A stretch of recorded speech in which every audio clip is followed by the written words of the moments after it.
What's going on, guys? This is Hunter from North Georgia Lawton. Today we're going to be installing some 20-row wheel lights. So when you get your box, you're going to have.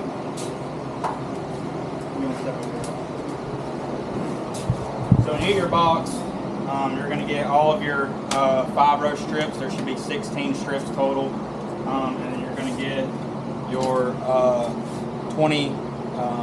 24-volt converter, which is a 50-amp converter, and you're going to get 4-gauge power leads for the converter. So, kind of what you want to do to start with when you go to mount them is getting your ring size adjusted to the size you need. So, what I like to do is get some locking pliers. That helps a lot. You'll put them around your rotor, and they're separated at the top here. You can see they're kind of separated at the top. So what you do is to adjust your diameter, you move it further apart to get a bigger diameter, and closer together to get a smaller diameter. So once you get your diameter set to kind of, the size that you want to make sure it's kind of even around the rotor and caliper all the way around. So it looks pretty good when it's centered up. Then what you can do lastly to double check is you can take one of your strips and just kind of, lightly wrap it around to make sure, you're, how well they're going to meet at the top. It's like, say you went ahead and mounted the ring super big, like say you did this, you put it the ring super big, went like this, went to go mount it up, wrap your strips around, you may have this huge gap at the top. So you want to, there's a couple things you want to check. So you want to check to make sure it fits around your rotor and caliper properly. And you also want to make sure that you don't have a super large gap at the top. Now if you mount them kind of, tight, you may have a little bit of overlappage. That's perfectly fine. If they overlap a little bit, not a problem. If they overlap like that, not an issue. Just overlap them a little bit. You'll add a couple zip ties on top just to kind of keep them secured. But so anyways, that's kind of how you're gonna get your diameter set. So now this is the desired diameter you've chosen. What you're gonna do is you're gonna secure it together by riveting it together. So what we're going to do is you need to get a drill bit. Probably wouldn't be a bad idea to practice, first before you go and just rivet all of them. But the drill bit needs to be the exact size of the rivet. So you want to kind of double check it, just kind of lay it up against the rivet and make sure it's pretty much the same thickness. If you drill a hole that's too big and you go put the rivet in there, the rivet's not going to really hold because the hole's too big. So I'm going to drill a hole.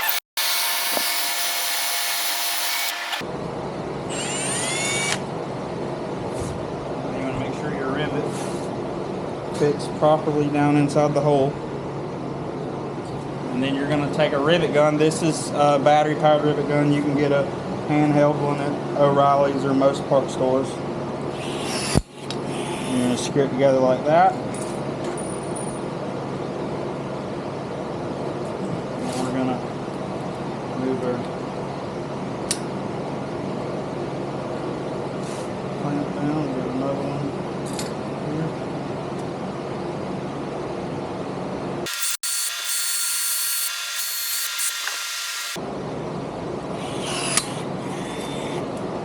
Alright, so now you've successfully made it a solid ring.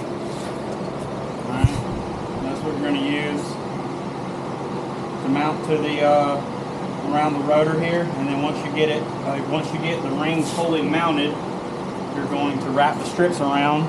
Use the 3M tape that's on the strips. You're going to wrap the strips around, and then add a couple zip ties, just kind of help secure them. And then that's pretty much what you're going to do for the mounting, and we'll go over, the steps of mounting the the L brackets to the ring and all that here. In your pack, you're going to get a pack of L brackets like this. You're going to use 5 brackets per ring. These 20 rows are very heavy, so you want to get as many mounting points on it as you can, so you know has all the support that it needs. So one thing I will say you may have to do is, like, these are L brackets like this, you may have to take some pliers and just kind of bend and alter the bracket a little bit for, like, back here, because I always recommend 2 mounting points for your brake caliper bolts here. So you take the bolt and you'll drill a hole in your bracket and then bolt it the bracket to the brake caliper, and you'll do one there and one there. And every vehicle is kind of different, so you know the mounting and the angles may be different, so you may need to kind of alter and bend the bracket slightly to get it to where you need. So what I like to do, especially for the 2 bolts on the brake caliper, I like to take the bracket and flatten it out, and you will take an impact or something and take your bolt here for your little bracket, the brake caliper slide pin, and I will sandwich the bracket between the slide pin and the actual caliper itself. So, and then what I'll do is I'll take the bolt here that you took out and I'll put it in there, and I'll kind of move it back and forth and kind of make a mark on the bracket itself, and then you'll know exactly where to drill. So once you get that, you can step over here, and I just got a vise here to kind of help make it a little easier. But I'll put it in there, and I'll take a drill bit that's big enough for that bolt, and I will drill a hole.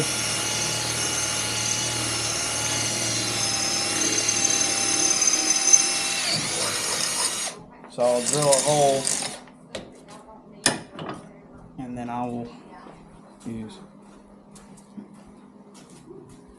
you'll take your bolt here and just put it right back in your slide pin here. I think that's,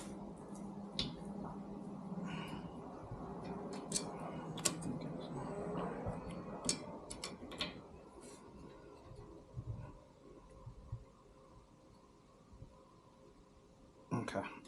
So then you'll get the bolt basically pushed through the bracket and screwed back into the little slide pin here. And then what you want to do, you want to step on this side here. And before you tighten it up, you want to, so like you can see here how this bracket right here is, it like right here it's flat, right? So when you bend it, when you bend it to a 90-degree angle, it's going to sit flush on the ring, versus if it was like that and you tightened it up, when you bend it at a 90-degree angle, it's not going to sit flush.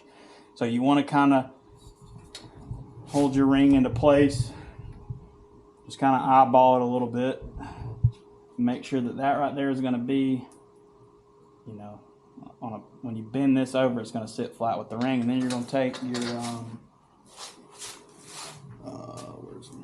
you're going to take your ratchet and tighten this bolt back up while you're holding this bracket.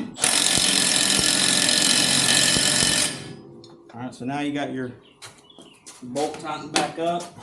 And what I do is I just take some pliers like this. I'll take my ring, I'll kind of center it up where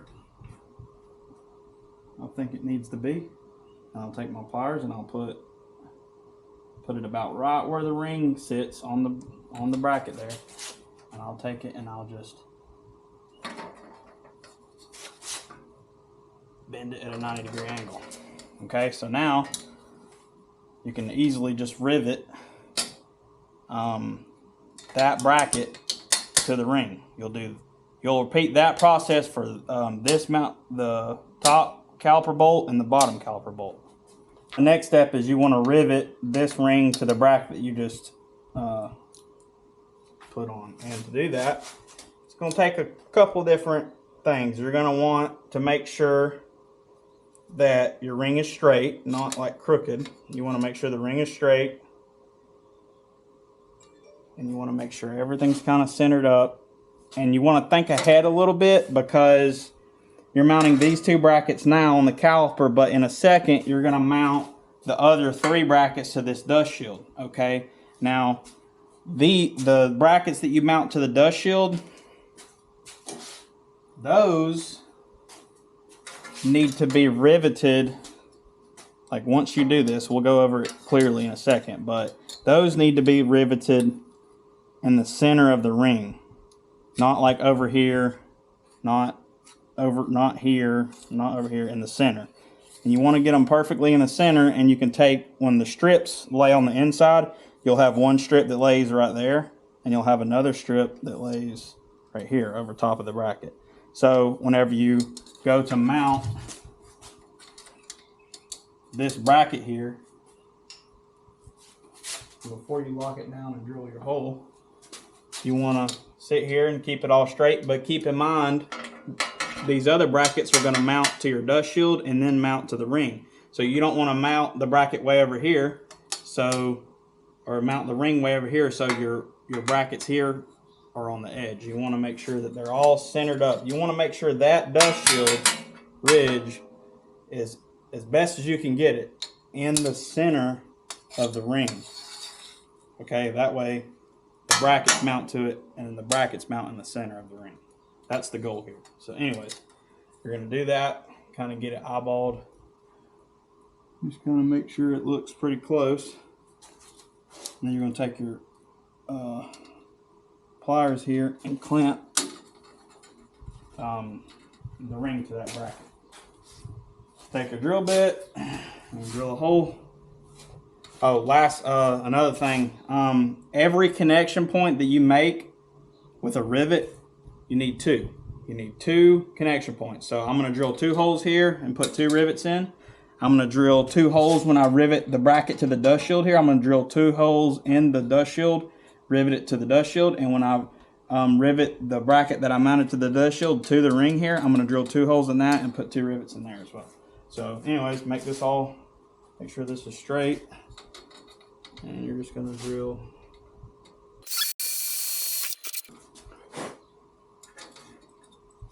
Okay.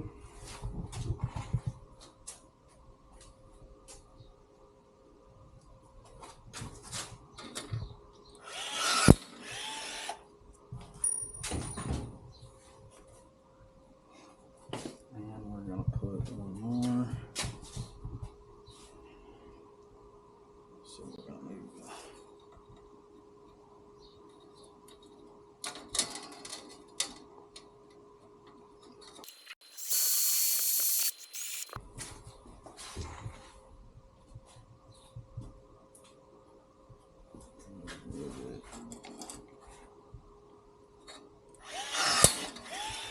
so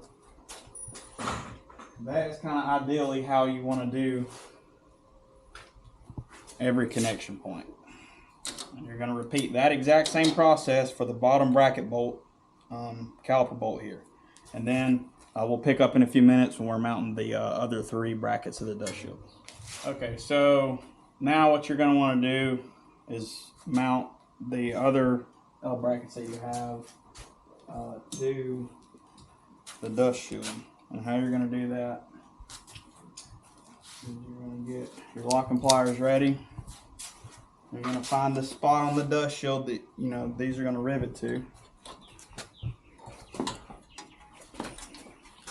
And like I said earlier, you want this bracket here to sit in roughly the center of the ring, right? So you want that sitting there, and then take your pliers, just where these come in handy again. You're gonna lock them into place. So now that bracket needs to be scooted over a little bit.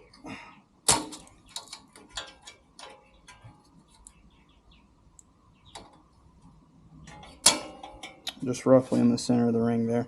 So now that you got your bracket in the center of the ring, what you're going to do is drill you a hole right here.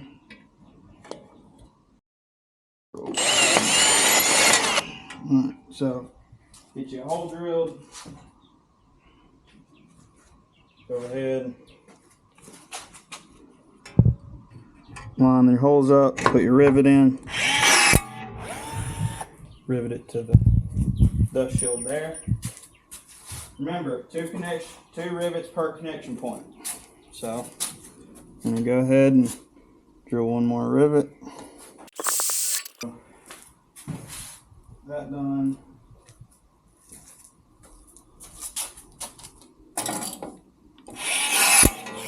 Alright. Got that mounted now. We're going to go ahead and mount this bracket to the dust shield. Mount this L bracket you just mounted to the dust shield to the ring here. So that centered up about right.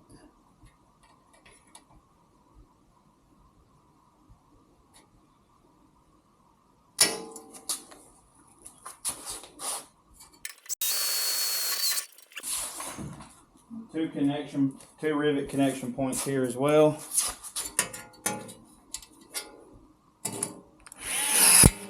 One right there. Drill one more hole.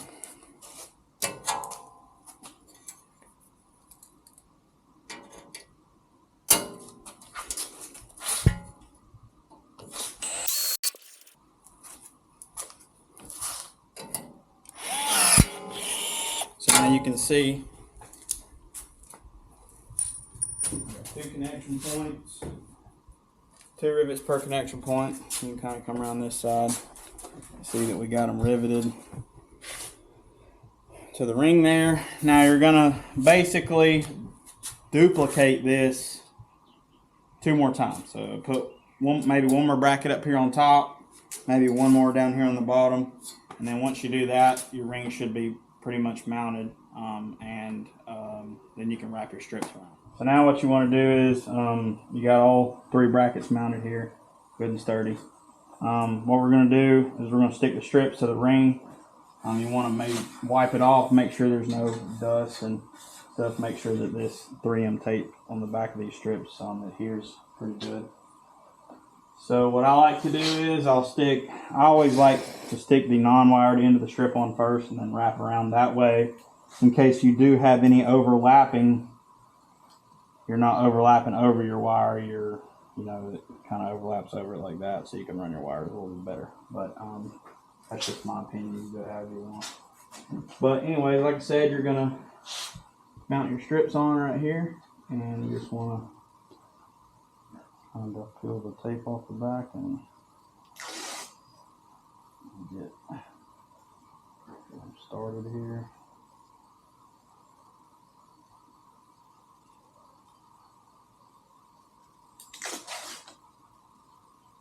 Alright, so you want to put them on evenly.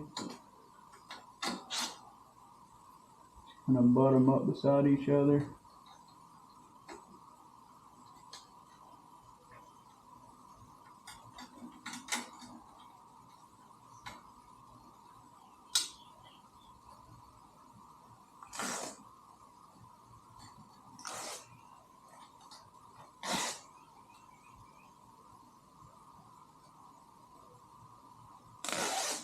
And then you're just going to follow all the way around the ring.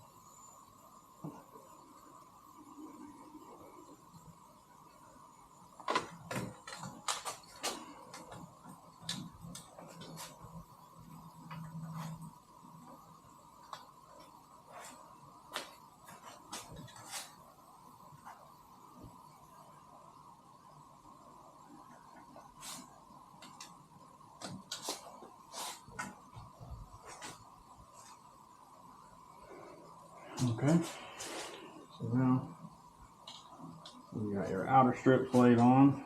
Now you're going to grab 2 more strips and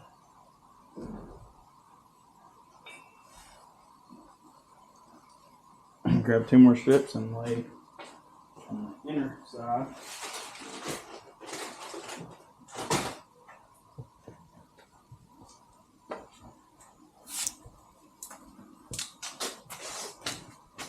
And I'll take the non-wired end of the strip and I'll just kind of put it right up against it there.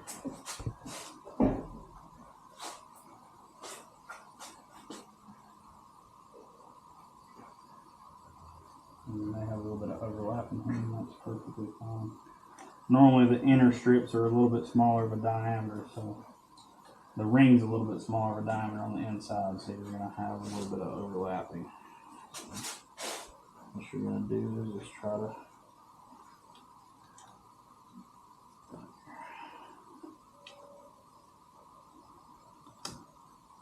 put everything on as straight as possible.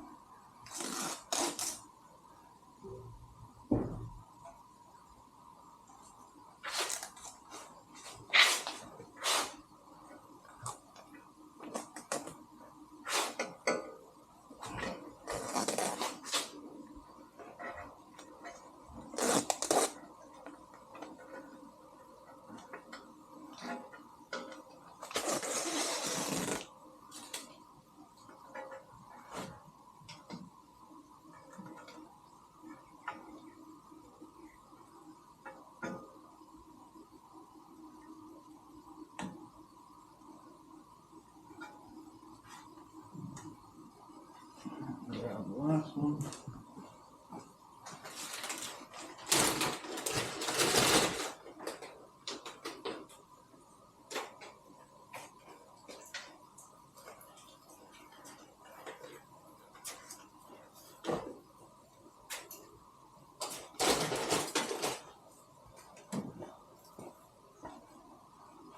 Take the last strip. We'll start it on the inside of the ring.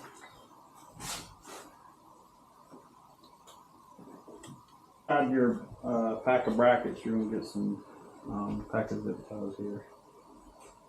So, what I normally like to do is the top part where all your strips overlap and connect is the main part that you want to add a zip tie to, or a few. So what I like to do is I will go ahead and wrap.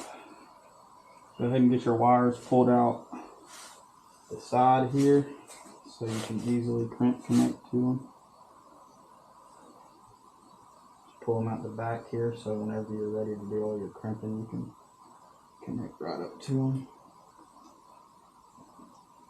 All right, so pretty much got everything secured. What you can do, you want sometimes like where you rivet the brackets to the inside, you'll have like the strip will kind of hump up a little bit right here. Not really much you can do about it. You can throw you a zip tie here, just kind of help hold it down.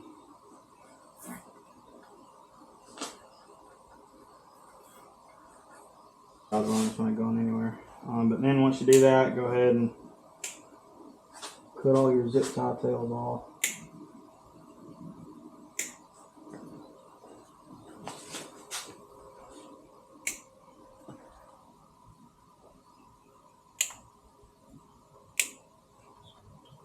And then here in a second, we're going to pick up and I'll show you how to kind of daisy chain all four strips together, and then you'll run one singular positive negative going up.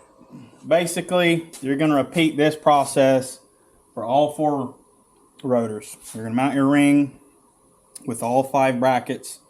2 of them going to go on the brake caliper bolts, and then the other 3 you're going to rivet to your dust shield. You're going to wrap your strips around, 3M tape them, add a couple zip ties for security, and that's pretty much done. Then what you're going to do is you're going to go to your wiring. So with your kit, you're going to get a full roll of 12 gauge wire. Okay, you have to use this. If you don't use anything smaller than 12 gauge.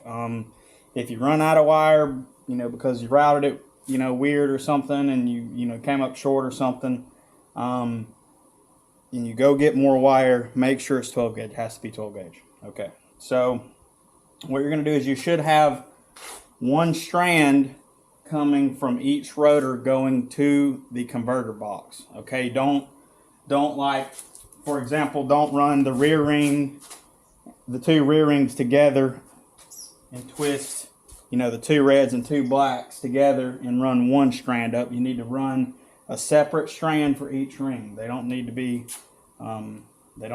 like combined together. One ring needs to be on one strand of 12 gauge wire. So anyways, that being said, what you're going to do is, so here's all 4 5-row strips right here. Okay, you're going to make this, you're going to simple this down from 4 red and 4 black connections into 1 red and 1 black connection. How you do that, it's called daisy chaining. So what I like to do is I'll kind of, you know, get them here, and I'll kind of figure out the best way, you know, make sure they're all even.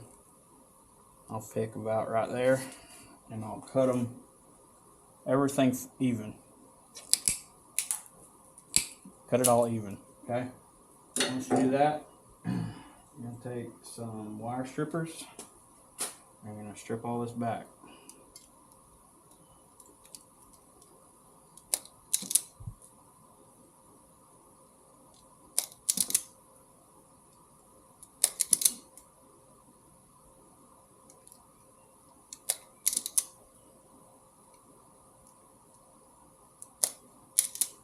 If you use some of the cheaper style wire strippers like these, they're like that, where you kind of have to like pull on it. Be careful.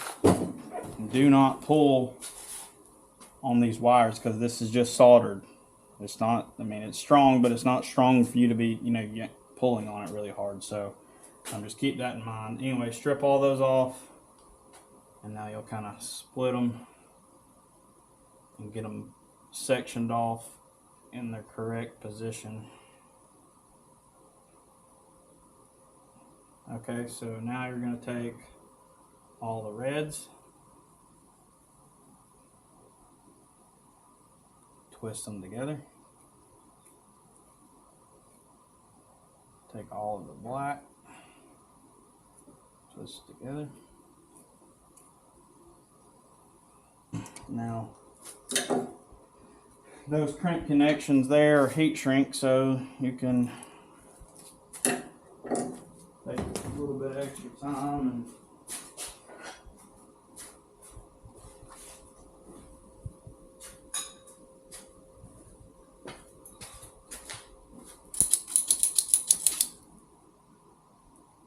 a little bit overkill, but I don't have a lighter, but just take them and heat shrink your connections here.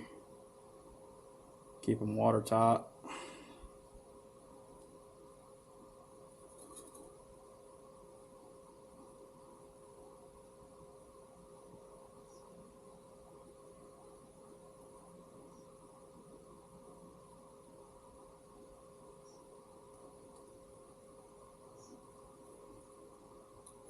Okay, now once you get all that done, recommend taking some electrical tape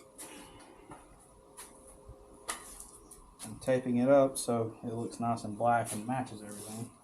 So you're just going to take this and wrap it around.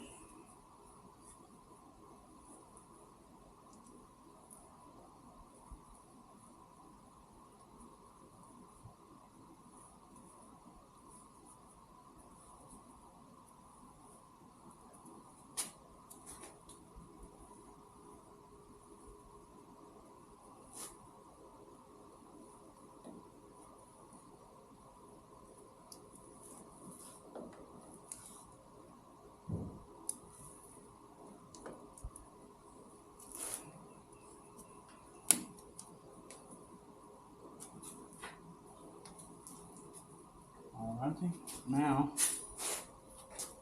keep in mind when you're running your wire, you need to leave 2 to 3 inches of slack between the ring and your first zip tie that secures it to your brake line. You need to leave, 2 or 3 inches of slack for turning, because this rotor here turns and it can stretch the wire. So if this is pulled very tight, and then you turn the steering wheel, and this rotor turns, it can pull on these wires and cause the solder points to mess up and everything. But what you're going to do is grab you a zip tie, or a couple of them.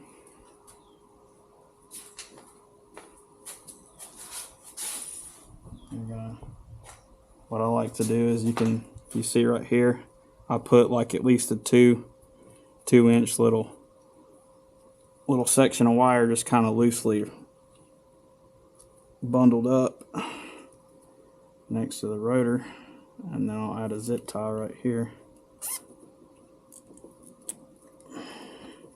and then I'll just keep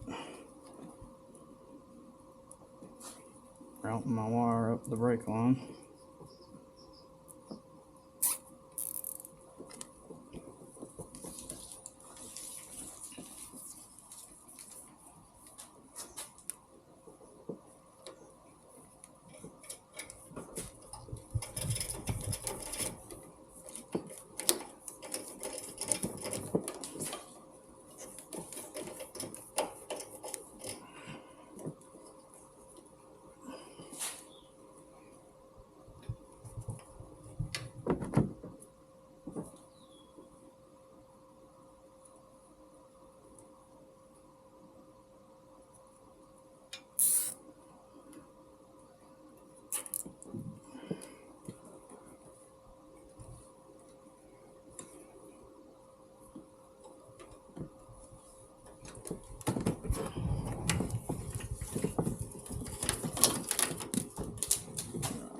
Pay attention to all this. This is good stuff.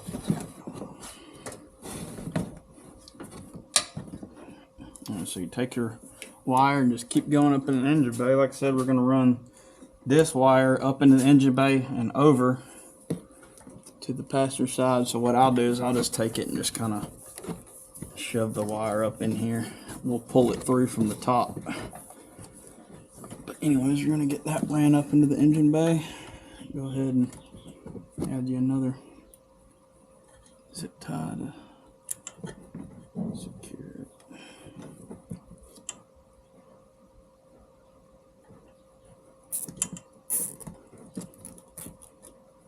Okay, so now I'm going to go back, cut everything, cut all your little tails off so it doesn't look empty.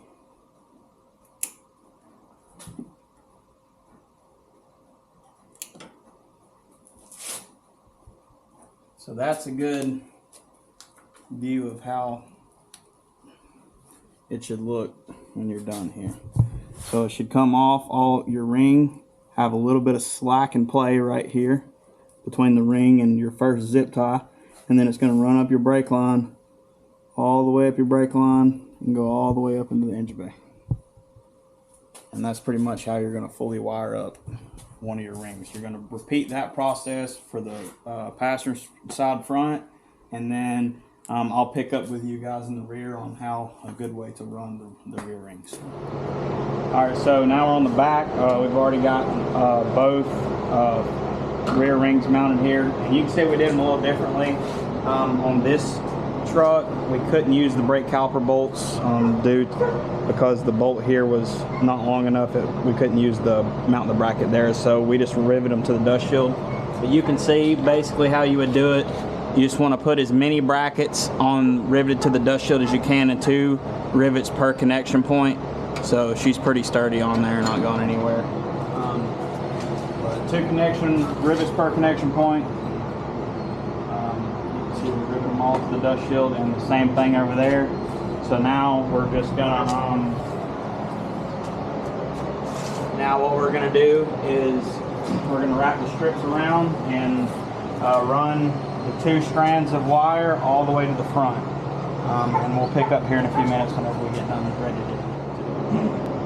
Alright, so now we got all of our strips mounted inside and out on both sides here. We got everything wired up. You can come right here and see. So we got everything wired up. We have this ring running right here all the way up this brake line. It goes up and goes all the way down the frame rail all the way and goes up into the driver's side engine bay. This ring here comes through here, down the brake line, all the way up here. Goes up this secondary brake line here. Goes down the frame rail about halfway, and then it shoots over. You can follow here. We came all the way here. It shoots over, comes through this frame rail here, and rides down this frame rail and goes all the way to the top.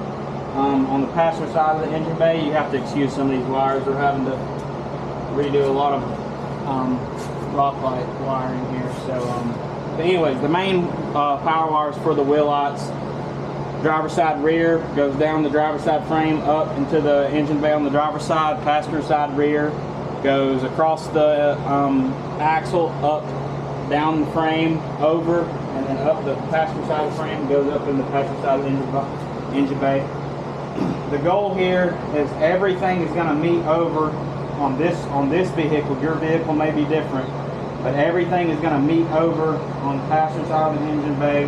That's where the converter and the remote box and the battery and everything is going to be on this truck. So here in a few minutes we'll touch base with you when we get up ready to connect everything with the converter and the engine. Alright, so what we have now, we have the rear driver side ring coming down the frame, going up into the engine bay over there, and the front driver side ring goes up in the engine bay. Both 12 gauge wires come up across the firewall here behind this fire blanket stuff, and they're right here. We got them come out, and then on this side we have the exact same thing. The rear passenger side ring comes all the way up the frame, front passenger side ring comes up in the engine bay. Both come up into the engine bay, and we have them all connected here. All four, we're gonna black tape these up, but right now we're just kind of testing something. But all four come up and are right here, and they are connected to our, so I'm testing this remote here to see if this works. Not all kits, as of right now, not all kits are going to get this remote. They come with a different remote. I will include wiring instructions for the other remote, I guess in the description or something of the video. But as of right now, with this style remote, we have all four rings coming up, and then they come to this controller, and there's four separate black wires here, and this goes to all the controllers. I mean all the rings, okay? So now here is where the converter comes in. This is your big 12 to 24 volt converter, 50 amp, and then you should get two 20-inch leads of 4 gauge wire. So what we're going to do now is fairly simple. You got an input and a ground and an output. So 12 volts from your truck's battery should flow in on the input, and 24 volts should flow out on your output, and that is where, so like here is the hot for your switch. This right here is your switch that goes to the wheel lights. This is going to get put on this 24 volt output. This is going to be put to the truck's battery, so the power will flow from the battery in the input, out the output, out to the lights, and then your grounds are your ground. So here's the black ground wire that goes to your remote box. That's going to get connected to the ground on the converter, and then you have another 4 gauge ground wire here that's going to get connected here, and that's going to run over to your battery. Here in a few seconds we'll get all this wired up and we'll kind of show you what it looks like. Alright, so jumping back here, so anyways, you got your hots going to your battery from your converter here on the input side. You got your ground going right here to the ground of the battery. You got the ground also going to the ground here that goes to the remote down here. You got your 24 volt hot output side going to the positive lead of the remote here. And then we got all four wheel light leads. All four wheel light leads right here coming up into the engine bay and connecting to the 4 leads coming on the remote. And we'll tidy this up in 1 second, but we're going to show you here what it looks like. I'm going to turn these lights off over here. really see me here, but so all you got to do here is to download the app for this remote. You download the app here, open it up, and you just you got to hit the little Bluetooth thing, connect to your Bluetooth device here, and they got strobing ability. You can slow down, speed up the strobe. They also have breathing, so they'll pulse, strobe, wig wag. Slow it down. Wig wag. And you got the blink. Got all kinds of different different settings and stuff there. And you can also control the brightness. You can dim them down, brighten them all the way up. That right there is the 20 row. Extreme high intensity. Everything's fully installed.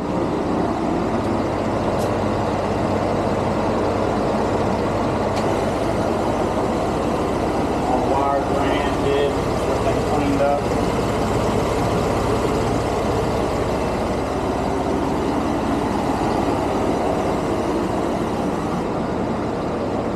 Alright, so that's pretty much it for the install. Like I said, the secondary, we're kind of, these are new, obviously. These are the only ones on the market. And we're kind of trying to figure out what's the best operating remote to use. And right now, we have two that we're deciding from. This is one of them. This is the main one. And once this one fully, we work out all the bugs with this one, everybody will start getting the flashing remote that works off the app on your phone. But like I said, if you get the other remote, I'll include in this video, I'll include wiring instructions for the second style remote. It works the same technically, there's just no flashing features, and you just have a key fob. And that's pretty much it. Thanks for watching.